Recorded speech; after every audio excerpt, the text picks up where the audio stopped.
Communication. Why?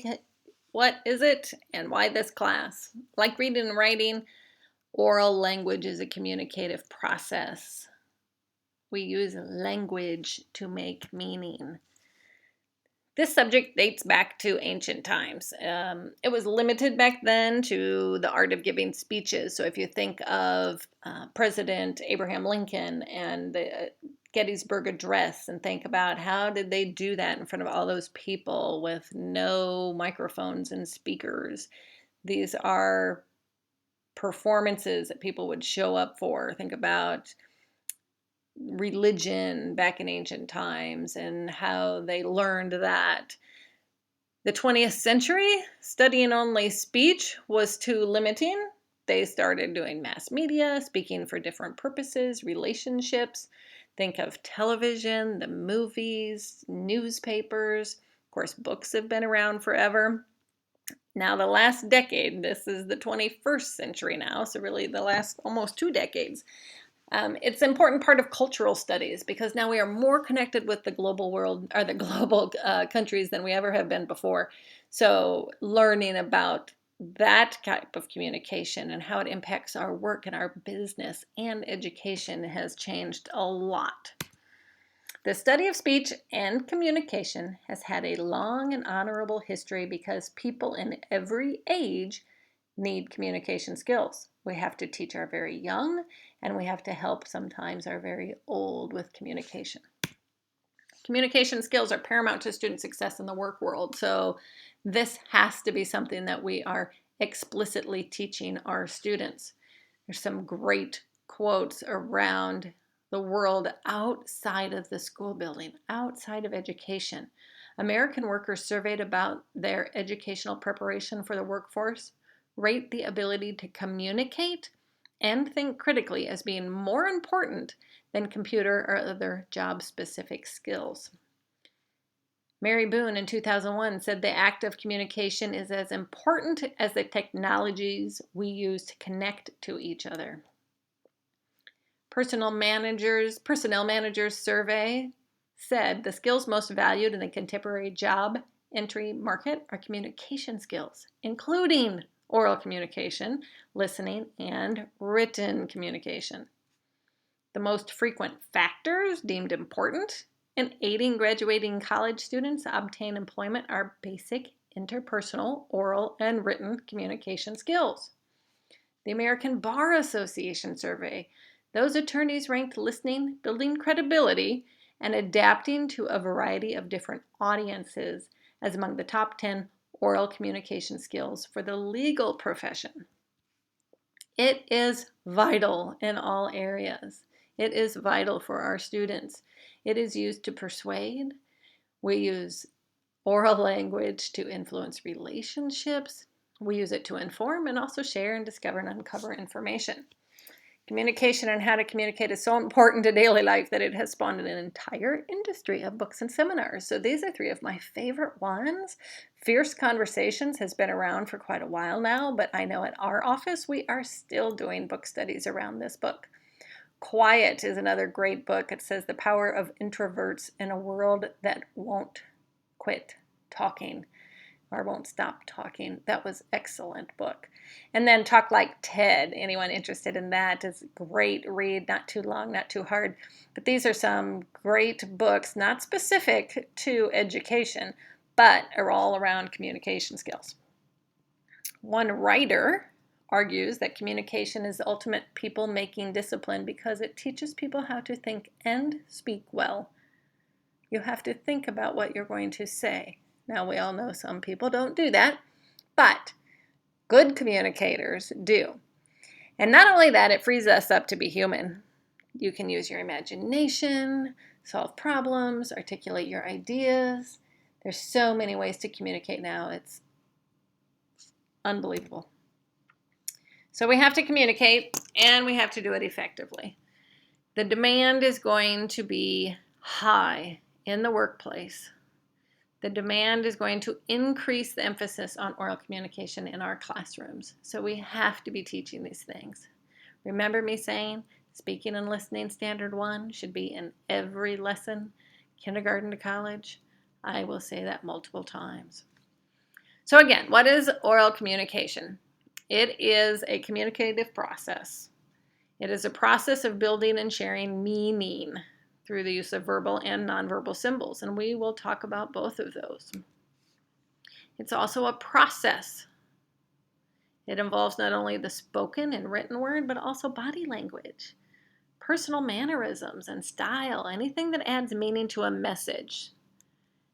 And when we say communication is a process, we mean that it is always changing. Not that you have to go through steps to communicate, although at the elementary, baby, infant level, maybe they do. But we mean that it's changing. As soon as you learn how to communicate differently, then you start applying those skills.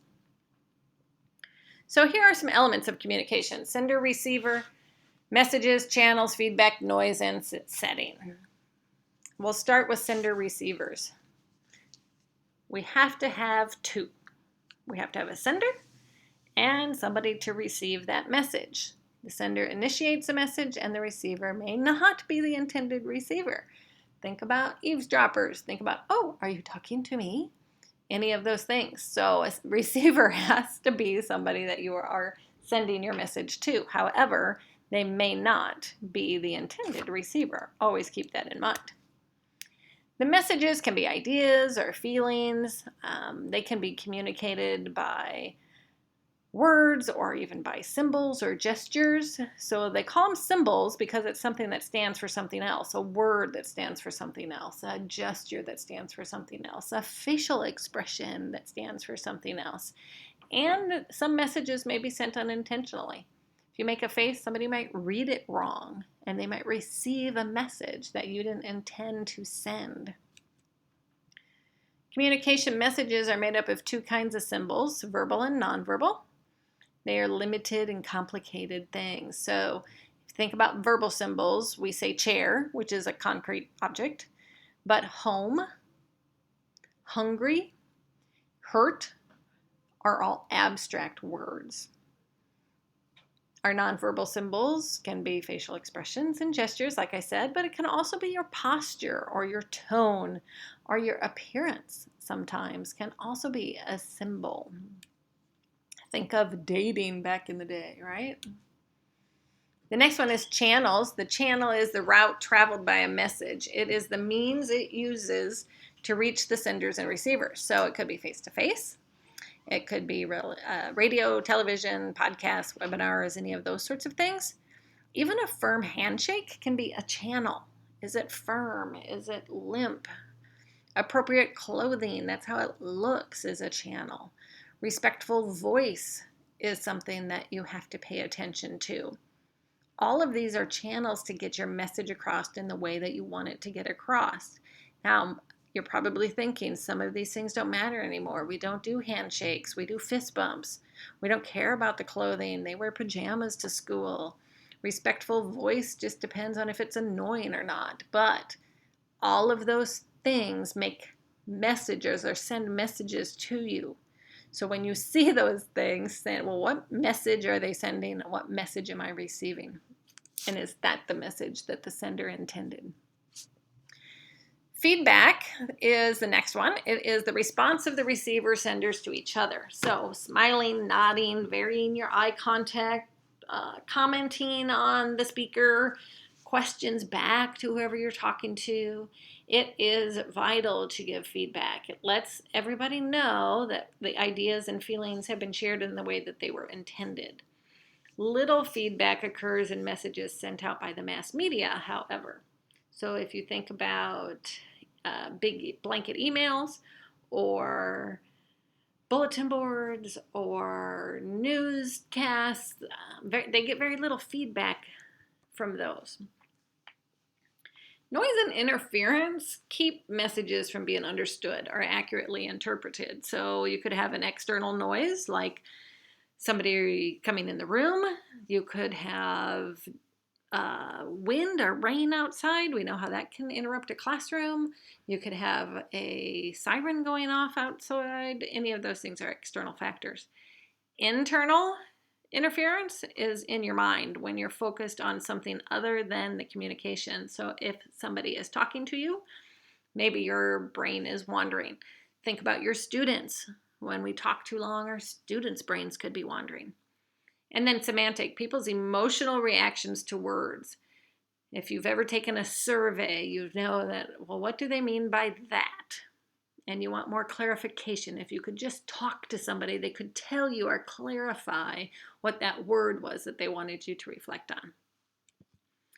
And then settings and situation. The setting is the environment, right? The duration of the communication, where it's happening, and the demographics of the communication participants. So if you're doing a small group, that is definitely a different setting and a different demographic than if you're in a conference hall, right? So think about your settings and situations, and when you want to send messages, what is the best setting for that? The next thing we want to talk about is that it is a transaction, and there are 3 principles of this. You have to participate. All communications have a past, a present, and a future. So you respond to every situation from your own experiences. So what do you know about what the communication is? What experience have you had? How does it impact you now? And where are you going to go from here? All communicators play roles. Again, go back to the sender and receiver, right? Sometimes you're the sender, sometimes you're a receiver, all in the same communication process. And then we want to always make sure we're building meaning. And the word building is important here because both speakers and listeners are building meaning. They interpret your message. They use all those factors that we've talked about to this point. And they use their own knowledge and their own background and their own experiences to interpret and build that meaning from that communication. So we have to be very explicit and careful with how we communicate so they don't get the wrong idea. Then we want to share that meaning. It's important to facilitate clarity and achieve communication purposes. So are they understanding what you're saying, and how do you know? It also implies that speakers and listeners exchange verbal and nonverbal messages. So if you're expressing something, asking for hand raises, asking for head nods, thumbs ups, fist to fives, any of those help the speaker know that the verbal exchange is positive and that they're making meaning that you want them to make. If it were not for sharing, oral language might otherwise be viewed merely as the presenting of information by a speaker to a listener, as talk instead of a process of communicating. Sometimes we've been at places where we have heard talks. Sometimes information getting is all we need. But with a lopsided emphasis on presenting, the listener's role is considerably devalued. If the act of listening is unimportant when we're speaking, or less important than the speaking, the listener's identity may also be perceived as unimportant. So always be thinking about your listeners. Always be thinking about your listeners. So we have 5 types of communication: intrapersonal, small group, public, and mass. Intrapersonal is communication that occurs within you. If you're holding court with yourself about whether to have fish or beef for dinner, you could be communicating with yourself. Should I say something? Or do I just keep my mouth closed, right? All of those are interpersonal communications. It is about you. You're the only sender and the receiver. Channel is your brain. The brain is telling you which processes that you are thinking and feeling. Interpersonal then is, of course, a one-to-one basis, usually in an informal and structured setting. So you're just talking to one person. So that gives 2 people in the communication, but it may be 3 or 4. And it uses all elements of the communication process. Some people call this dyadic communication instead of interpersonal communication.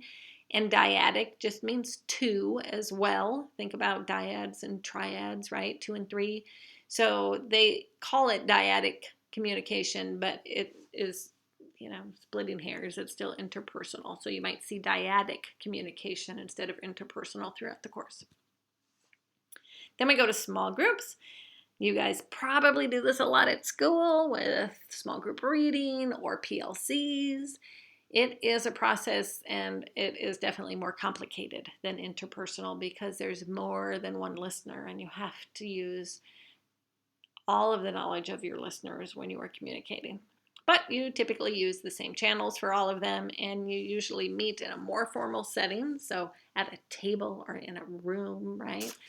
Sometimes we have small group communication at Panera Bread or the local brewery or something of that nature, but we have a formal place. So we're going to go there and we're going to meet and communicate about something.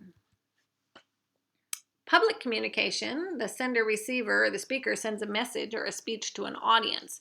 So these are more exaggerated channels. The voice is louder and gestures are more expansive. So if you go to a conference or if you go to a class, maybe that becomes more public communication because you have people from all sorts of different places that are in attendance.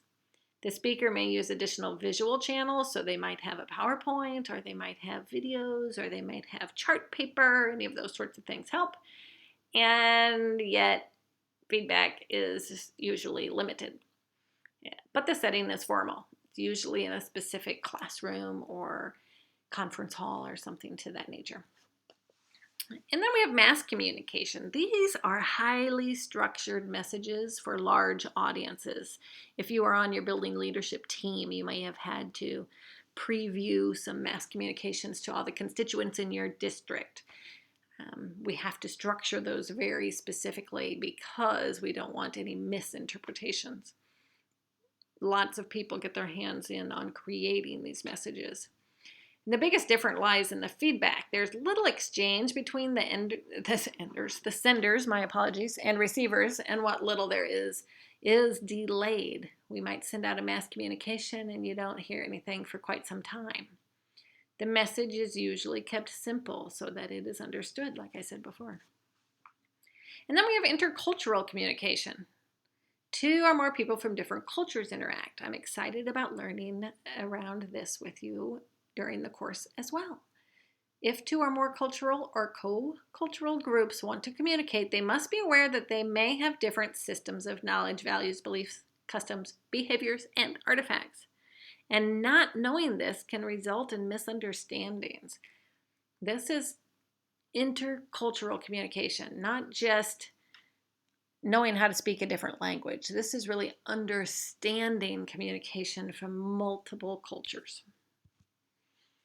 And then there are two factors unique to oral communication. The immediacy of speech is the need to simultaneously and continuously assess, respond, and adapt to the communication behavior of another person. We have to be thinking as we're listening. Oral communicators depend on a variety of critical thinking and behavioral skills to participate in that communication. Spoken and nonverbal messages are not easily recoverable or reviewable. Organizational and critical thinking skills are central to the oral communication process. Critical thinking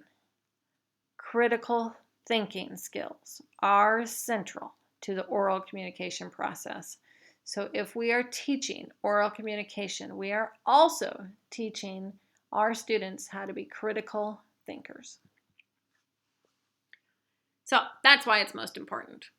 Teaching them to be good speakers helps them be successful in life, helps them with their listening and thinking skills, and is important with the rise of technology that we have now. It's a powerful medium for persuasion.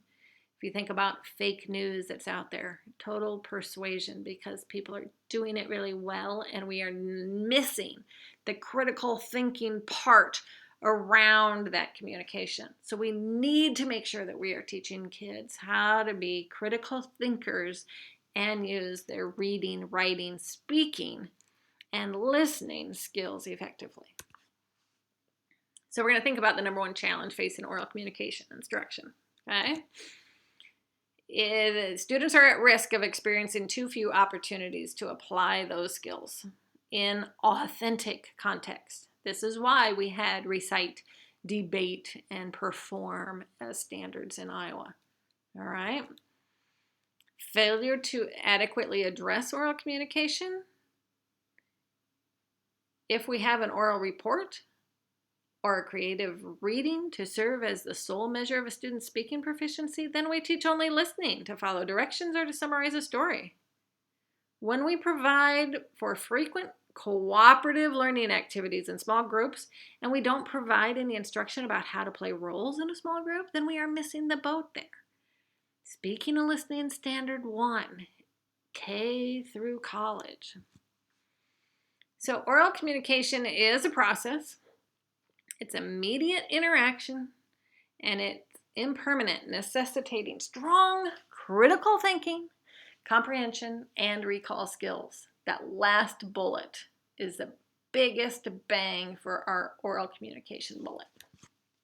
All right, instruction is important, obviously.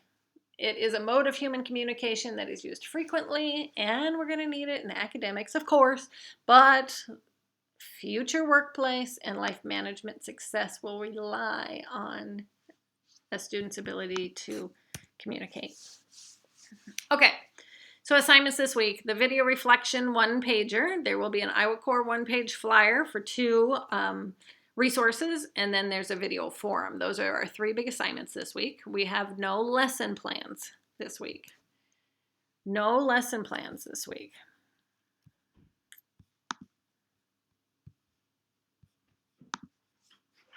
On the Moodle, I just want to show you real quick. On the Moodle, we have the Iowa Core resources. When you see that hand in the paper, that is an assignment. This is also an assignment. And then we have this forum on ways to communicate. And there will be videos within that forum. Read all the way to the bottom of this, because it will tell you what each of them are. All these videos are on here. You will be watching all of them. My apologies, it's refreshing. You will watch all of these. Most of them are just 5 minutes. And then you're going to pick one of the videos. But if another student has already picked it, you're going to have to pick another one. So you only have to do one video. But as soon as a student picks one, you have to pick a different video. And reflect on what it means to you in the area of communication. So if you pick Linda, I want you to answer this question. If you pick twins, I want you to answer this question. Russian, pick this question. This tech presentation, that one's a little longer, but only listen to the first 5 minutes. And then Sheldon and elderly. So there is a question to get you started on your forum post, and then you need to respond to 2 others' posts by Friday the 31st. So that is your online forum discussion for this week and the videos that go with it. Now you see why I said scroll to the bottom so you know what the assignment is. The Iowa Core assignment is a resource, and then there is another video. Actually, it's 2 videos around speaking and listening. These are all around adult communication, and I want you to reflect on yourself and how well of a speaker and listener you are, and turn that in. So that's just a paper as well. So those are our assignments for this week. I hope you have a great week. Again, always, always, always email me. I will send out announcements, usually on Mondays and Wednesdays, Thursdays, somewhere in there. Always 2 announcements a week. Those should come to your email. If you do not get those, please, please, please email me, so I'm sure that you are aware that there's new things on the Moodle site and that you're going to want to log on and get those handled. I typically turn all the assignments on for the entire week, so you can do them whenever, but then the forums usually take over a couple of days. So I hope you enjoy our class. I'm looking forward to learning with you and getting to know you all better. And as always, make sure to email or text or call with questions or concerns. Thanks so much.